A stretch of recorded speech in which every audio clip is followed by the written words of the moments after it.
Hey, what's up, guys? This is Fluffal Stuffing Incorporated, here with another discussion video. I'm having a lot of fun with these, aren't I? Anyway, this is a video on how Fluffals can take on the Big Five.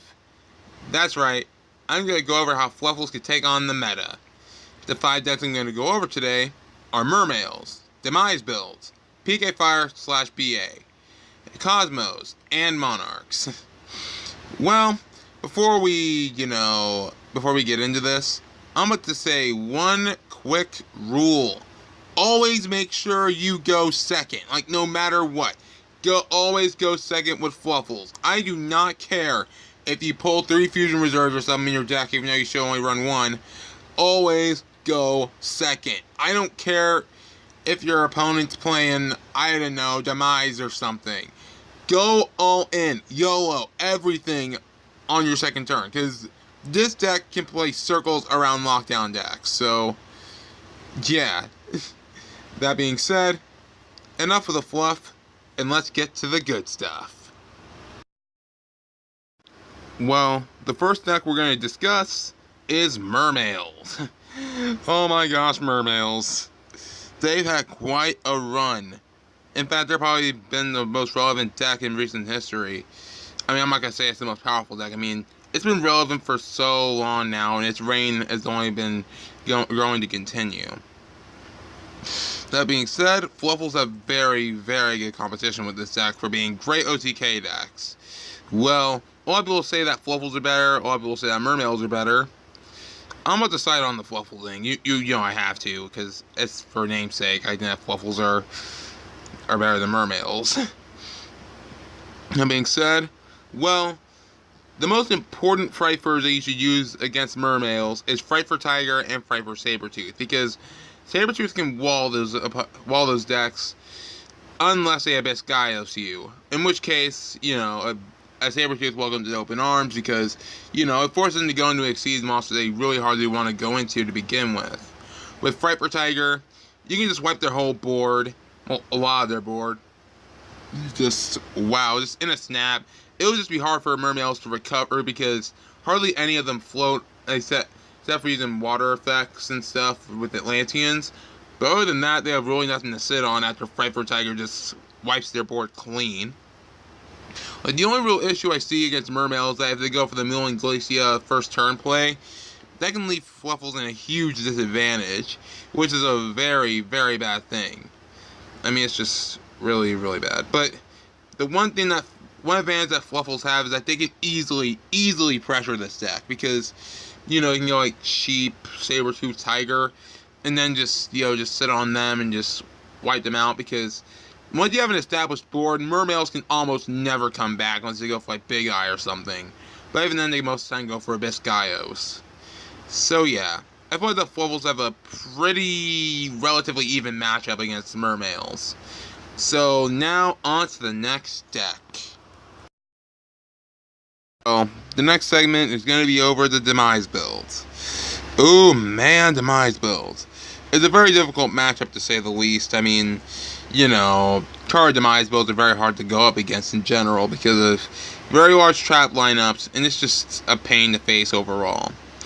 So that being said, the most important Frightfurs that you should go into are Sabretooth and Tiger, because one, Sabretooth can, protect itself from being destroyed if you use 3 monsters, which Solemn Strike can't do, because Solemn Strike can only do inherent summons, not assisted summons, like Polymerization or something. So yeah. And the other one being Tiger, because you can wipe out back row, which is very, very, very easy to do, because a lot of cards float with their fusion summons, and people do not know this for some reason. You cannot Solemn Strike on a fusion summon at all, unless it's inherent, like Dynastor. But even then, got Poly, you can't strike that, so don't even try. And also, if you do use Solemn Strike, let's say I summon Frightfur Tiger, then I use its effect, then I have Fluffal Cat as a chain link 2. And then, you can't Solemn Strike Tiger since Cat isn't a link next to it. That being said, I can only negate Cat, not Tiger. So Tiger can proceed to wipe out your board unless you have like Breakthrough Skill or Starlight Road. That being said, Card Demise, it will deck builds around Card Demise have a very hard time against Fluffals once they gain advantage. But even then, Fluffals can play circles around those things, because let's face it, one of the players that play Demise builds, not in real life because Card Demise is expensive, that almost never pulls Solemn Strike when I need it in the beginning. So yeah, Fluffals have a fairly good match if they can jam momentum. Also, yes, the side deck is the most crucial in the meta against Card Demise builds, because even though Fluffals can easily gain advantage, they can just as easily lose advantage as they can lose their plays. So, Card Demise builds are just they're pretty nutty, I'm not gonna lie. But Fluffals can have a decent matchup if you put in the right side deck cards like Trap Stun, like, I'm not gonna say Genzo, god no. Twin Twisters, Full House, that kind of stuff. So yeah, now on to the next deck to discuss, which is PK Fire and Burning Abyss. Oh boy, these decks have earned quite a rep. BA has been around for quite some time. But did you know that they're an easier matchup for Fluffals? I am not gonna lie to you there. They're pretty easy to beat with Fluffals.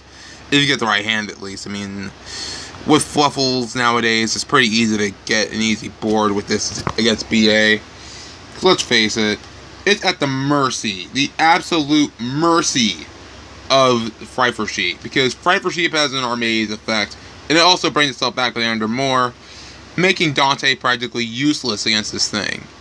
So, like, the most important things about it, I'll go ahead and just go over it.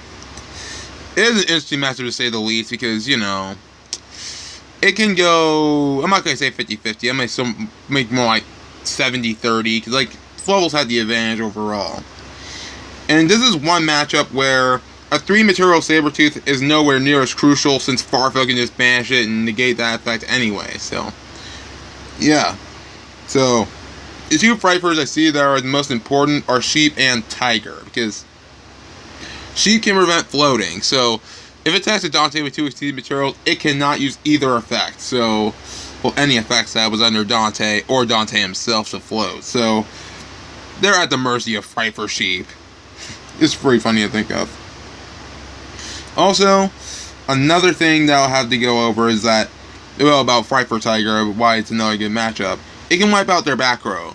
But unless it's Kagna or Drahig, do not pop them unless you are going for game. Do not pop the monsters whatsoever. Like, don't destroy Dante with Tiger. That would be a pretty stupid move unless you're going for game. So, that being said, one more thing I need to point out is that the Instant Fusion Fright for Sabertooth play is probably the easiest and most convenient way to get around most BA boards, because you can get a free Sheep and Sabertooth to give it more of a power bonus, so the BA will almost be unable to take these things down. Like, a 3-material Sabertooth, it's not needed against Burning Abyss, because cards like Farfetch can banish it anyway. Besides, it'll give your monster 400 attack bonus, and they'll be vulnerable, so you don't need to go -1. I fucking need to point that out. So, this deck is at the mercy of Fright for Sheep, and Fright for Sheep is very easy to get on the deck, so, yeah. Burning Abyss is gonna, like, if they go up against Fluffals, they're gonna have to beware of Fright for Sheep. I mean, Tiger is a very big threat, too, to get rid of their back row. However, I feel like that Sheep is a bigger threat since, it prevents their floating. And floating is BA does best. So, that's pretty much the reason why I say that Fluffals have an easier matchup against BA than other decks do. So now, on to the next deck.